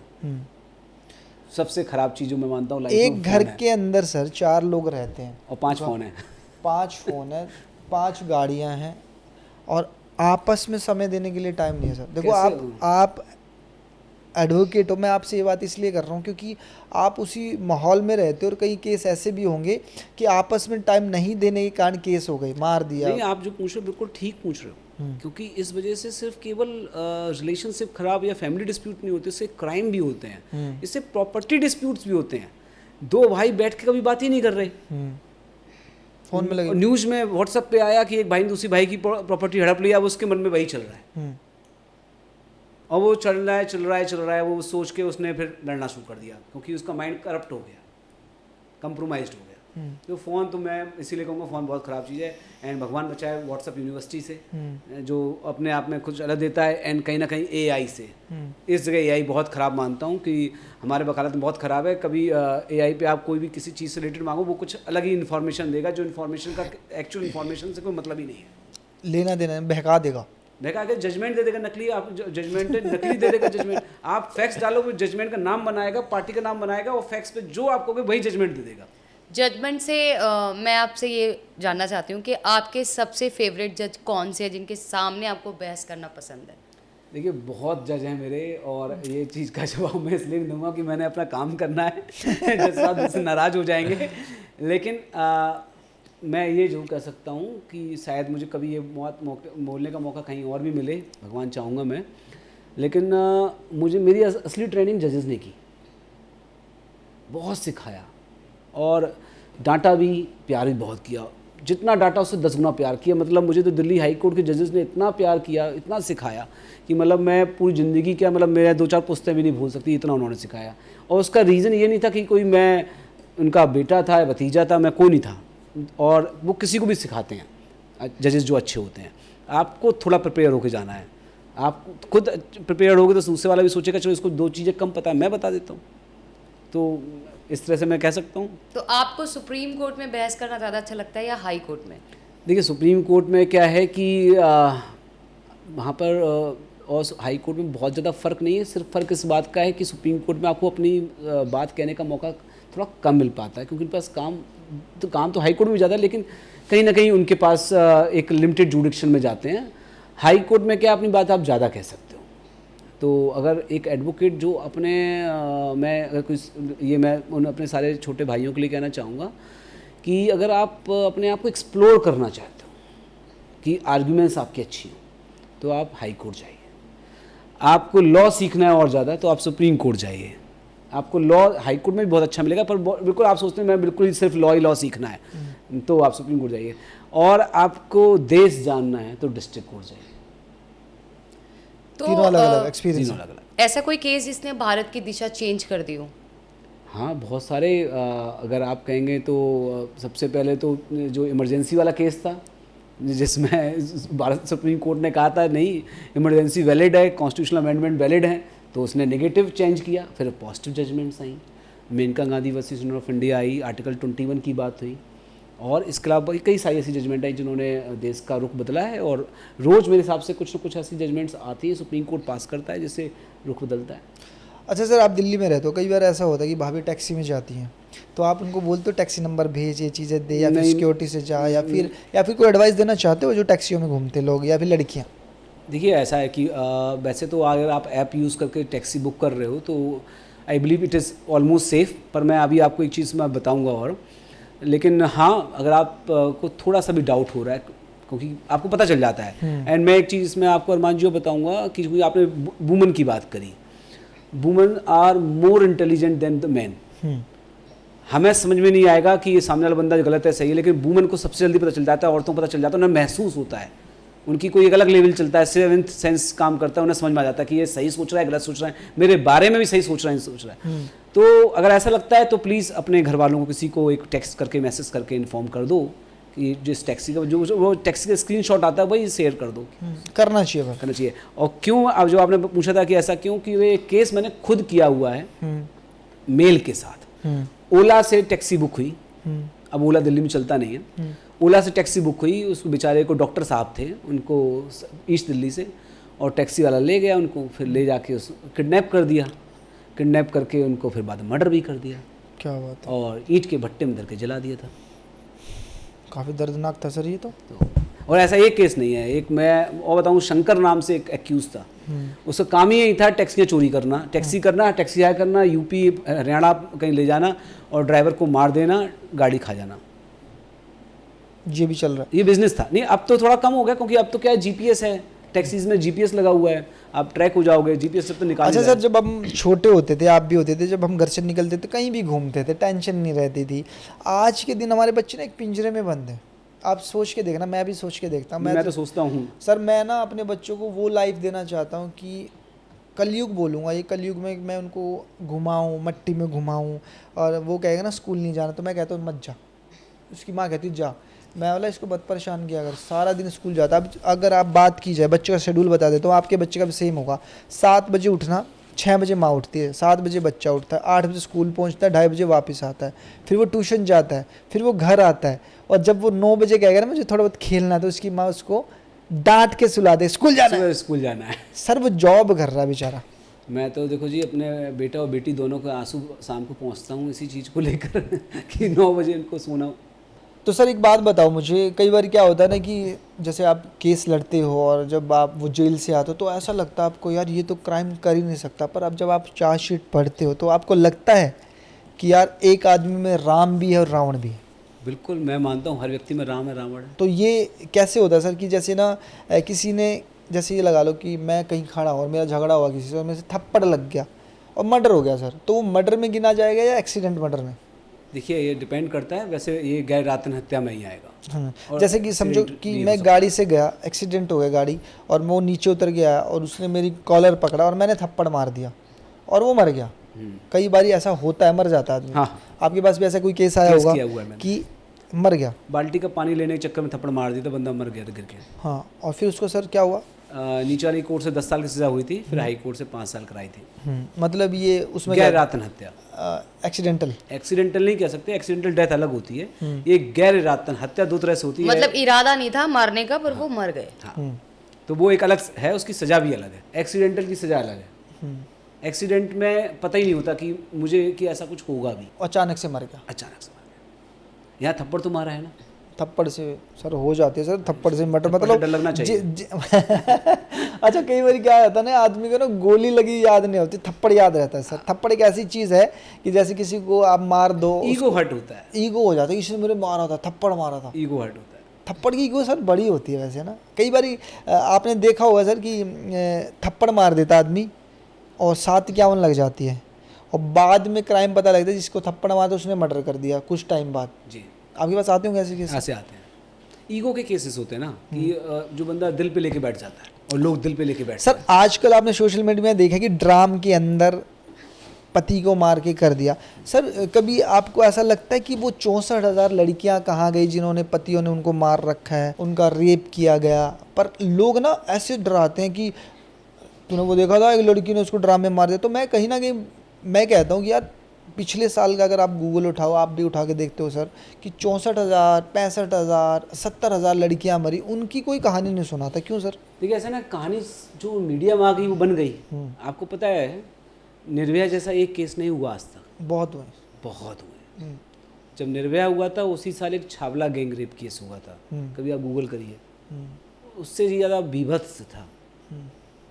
उसमें लड़की पहले से बस में नहीं थी, सड़क पे जा रही थी, 4 मॉन्स्टर आए, उनको उठा के ले गए। चूँकि अब उनका केस सुप्रीम कोर्ट से डिसाइड हो चुका, उनके फेवर में बरी हो चुके हैं, इसलिए मैं ज़्यादा नहीं बोल सकता। लेकिन छावला गैंग रेप केस भी हुआ था, क्राइम तो हुआ ही था ना। अभी डॉक्टर के साथ भी तो हुआ सर एक, बहुत सारे हैं। और जो आपने बोला ना ड्रम वाली बात, तो भाई किसने क्या किया, लेकिन जो औरतों के साथ हुआ अभी तक, मैं भी वही बात कर रहा हूँ। जेंडर न्यूट्रल है, इसको जेंडर बेस्ड ना बनाए। आपके हिसाब से क्या कारण है? मतलब इस साल के अंदर बहुत सारी ऐसी केसेस आए हैं जिनमें लेडीज ने अपने हस्बैंड्स को मारा नहीं, है, ऐसा नहीं, अपने बॉयफ्रेंड के साथ मिलके। न्यूज ज़्यादा आई, हर साल होते हैं। अच्छा, सोशल मीडिया ज़्यादा हो गया सर आजकल। हाँ, मतलब हमें तो जो सोशल मीडिया पे दिख रहा है हम उसी के बारे में बात दोनों साइड से मेल फीमेल को, फीमेल मेल को हर साल होते हैं, बस अब क्या पता ज़्यादा चल रहा है। तो आजकल एक न्यूज़ भी आप देख ही रहे होंगे कि कुछ बोल दिया था कथावाचकों ने, नाम क्या लेना सबको पता ही है, और उनके अगेंस्ट किसी ने बोला था, तो जो कथावाचक ने बोला उसके ऊपर लीगल एक्शन हो सकता है, आम आदमी कर सकता है? हाँ, क्यों नहीं कर सकता? अगर कथावाचक को गलत बात बोल रहा है जो आपको कानूनी तरह से नहीं बोल सकता है। उन्होंने बोला था कि लिविंग में नहीं रहना चाहिए, जो लड़कियां 25-25 साल की लिविंग में रह के आती है वो पहले से ही अपनी जवानी खो चुकी होती है, ऐसा कुछ बोला था। देखिए, उसके ना बहुत सारे तात्पर्य हो सकते हैं, क्योंकि जो मुद्दा है जो आप कह रहे हो मैं उस पर बहुत कुछ बता सकता हूँ, लेकिन मैं इसको एक ही लिमिट में कहूँगा कि उनका कहने का क्या मतलब था, उसके पीछे क्या उद्देश्य रहा होगा, वो समझना ज़्यादा ज़रूरी है। यस, लिव इन में रहना आपका पर्सनल राइट है, आप रह सकते हैं, कोई आपको मना नहीं कर सकता है, कोई आपको नहीं मना कर रहा, बल्कि लिव इन में रहते हैं। हमारे माननीय सर्वोच्च न्यायालय ने बोला है और हाई कोर्ट ने भी बोला है कि आपका फ्री है आप, और बल्कि आपको मेंटेनेंस भी मिल सकता है अगर आप लिव इन में रहने के बाद कुछ आपके बीच में डिस्प्यूट हो जाता है, अलग हो जाता है। हाँ, तो फिर तो सर वो रेप केस में आ जाता है सर, कहेगी ना सामने वाला सीधा ही कहता है भाई मुझे इसके साथ नहीं रहना, इसने मेरा रेप किया। देखिए, अगर आप इंडियन वर्चूज़ की बात करो, भारतीय सभ्यता की बात करो, इसीलिए भारतीय सभ्यता कुछ थोड़ी सी रिजिड मानी जाती है, लेकिन रिजिड तो है लेकिन आगे भी चलती है, लंबी भी चलती है। आप वेस्टर्न कल्चर में जाओगे तो थोड़ी सी समस्या होगी, सुधारना पड़ेगा। पर मेरे हिसाब से 5-5 साल लड़कियां लिविंग में रह जाती हैं, उसके बाद वो रेप केस कैसे बना सकते हैं? क्योंकि 5 साल तो ऑलरेडी वो लिविंग में थी उस व्यक्ति के साथ। पायल जब बीवी कह सकती है इसने मेरे साथ जबरदस्ती की है, लॉ सर ऐसा कुछ कानून कहता है, नहीं पत्नी के लिए अभी नहीं है, आप बचे हुए हो, चिंता मत करिए, लेकिन कानून कहता है कि हाँ ऑलवेज नॉट हाँ, एंड ऐसा भी हो सकता है कि जब हाँ है पर बीच में ना आ गई, तो मूवमेंट चेंज होने में अगर ना आ गई है, then if something is done it is rape. तो सर कैसे केस करने में मजा आता है? आपको क्रिमिनल केस लड़ने में मजा आता है या फिर अपना पैसे वाले? नहीं, क्रिमिनल केस में पैसे आते हैं, चिंता मत करिए। नहीं ऐसे नहीं, मैं ये कह रहा हूँ या तो टैक्स वाले सरकारी, वो सरकार के लिए सेवा है, वो सेवा आपकी, या फिर आपको क्रिमिनल केस लड़ने में मजा आता है? देखिए, मुझे सब तरह केस लड़ने में मजा आता है। हाँ, क्रिमिनल केस में आप ये कह सकते हो कि थोड़ा एक्सपीरियंस मेरा ज़्यादा हुआ है कि मैंने नहीं किए होंगे तो 2000 के आसपास क्रिमिनल केस कर चुका हूँ, और 10,000 के आसपास 8,000 के आसपास विटनेस क्रॉस एग्जामिन कर चुका हूँ, तो उसमें बड़ा मज़ा आता है, थोड़ा सा खुल के आता है ना कि आप ऊपर खेल रहे होते हो, आप उसको कह सकते हो कि मैच है तो आप खुल के खेलने की आज़ादी है, आपको फाइट फॉर ऑल फ्री होती है।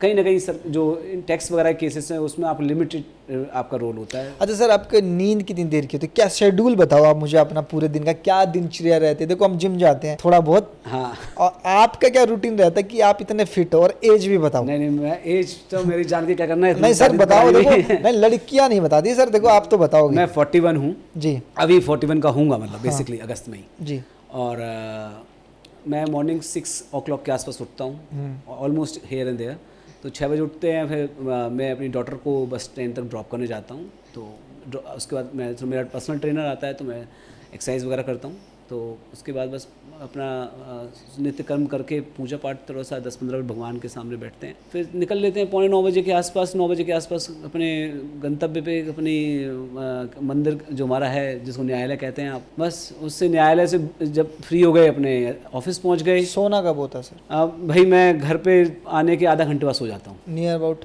आप कह सकते हो 10-10:30 सो जाता हूँ, 10:30 तक सो जाता हूँ, बेड पे चला जाता हूँ। इतना थक जाते हैं ना सर, 12 से आप सीधा इसलिए खाना खाने के बाद एक्सरसाइज नहीं हो पाती, इसलिए वो थोड़ा रह जाता है और खाना खाना जरूरी हो जाता है एनर्जी के लिए।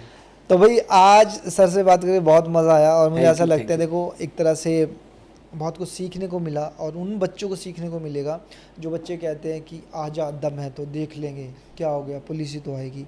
तो भाई पुलिस के आगे कोर्ट भी है, जेल भी है। तो जितने बच्चे मुझे सुन पा रहे हैं, जितने लोग मुझे सुन पा रहे हैं, क्राइम से बचो, जितना हो सके बचो, मिलजुल के रहो, छोटी छोटी बातों पे केस मत करो। मैं वकील साहब के थोड़े से पैसे कम कर रहा हूँ कि नहीं कोई दिक्कत नहीं, बिल्कुल ठीक कह रहे हो आप, ठीक कह रहा हूँ सर, बिल्कुल ठीक कह रहे हो। तो पैसे खर्च करने के लिए बड़े लोग हैं, जहाँ तक है बातों से मसले हल हो जाते हैं। ये ज़रूरी नहीं है कि आपको थाने जाना पड़े। आज के ज़माने में थाने जाना पड़ रहा है, आज से 25 साल 30 साल पहले पंचायत होती थी, वहीं पे ख़त्म हो जाता था, 2 दिन में फैसले आ जाते थे। सालों इसलिए लग रहे हैं क्योंकि केस बहुत ज़्यादा है, जजिस बहुत कम है। तो भाई जजिस पे ये मत करो कि भाई जज फैसला जल्दी नहीं देता, उनके ऊपर हमसे ज़्यादा बर्डन होती है। किसी भी जज को आप उठा के देखो कि वो मेंटली स्ट्रॉन्ग है, फिज़िकली स्ट्रॉन्ग नहीं है, क्योंकि इतना काम होता है, खाने का टाइम नहीं मिलता, सोने का नहीं मिलता, फैमिली को टाइम नहीं दे पाते, घूम नहीं पाते। तो वो इस धरती पे हमारे लिए भगवान है। जितना हो सके जजेस की इज्जत करो और वकीलों की सलाह लो, जो भी करो सोच समझ के करो। बाकी वकील साहब आप बताओ। ठीक है, बस मैं तो यही कहूँगा कि आप लोग खुश रहिए, स्वस्थ रहिए और ये सोचिए कि हमने जीने के लिए जीना है जी, ना कि हमने लड़ने के लिए जीना है। और वकील साहब की पूरी डिटेल बायो में है, आप भी भगवान ना करे कुछ 19-21 है तो आप इनको हायर कर सकते हो। नमस्ते। Thank you. Thank you, thank you.